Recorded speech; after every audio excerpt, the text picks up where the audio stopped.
Doctor ortho, अब दर्द भी घुटने टेकेगा।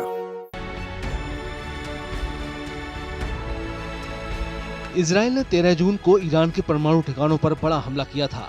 तेहरान के नतांज और फोर्डो में मौजूद प्रमुख परमाणु संवर्धन सुविधाओं समेत लगभग 100 लक्ष्यों पर किए गए शुरुआती हमलों में इजराइल के करीब 200 विमान शामिल थे।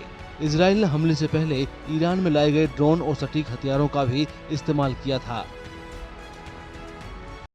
Proud people of Iran, we're in the midst of one of the greatest military operations in history, Operation Rising Lion. The Islamic regime, which has oppressed you for nearly 50 years, threatens to destroy my country, the State of Israel. The objective of Israel's military operation is to remove this threat, both the nuclear threat and the ballistic missile threat to Israel. And as we achieve our objectives, we're also clearing the path for you to achieve your objective, which is freedom. In the past 24 hours, we've taken out top military commanders, senior nuclear scientists, the Islamic regime's most significant enrichment facility, and a large portion of its ballistic missile arsenal. More is on the way. Israel ने दावा किया था कि उसने अपने शुरुआती हमलों के 2 दिनों में 9 वरिष्ठ ईरानी वैज्ञानिकों और कई शीर्ष सेना के अधिकारियों को मार गिराया था।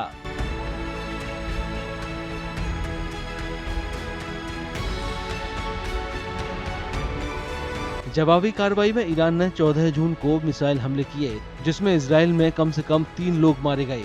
15 जून को इजराइल ने ईरान पर दूसरी बार हमला किया। इस बार तेहरान में भी विस्फोट किए गए।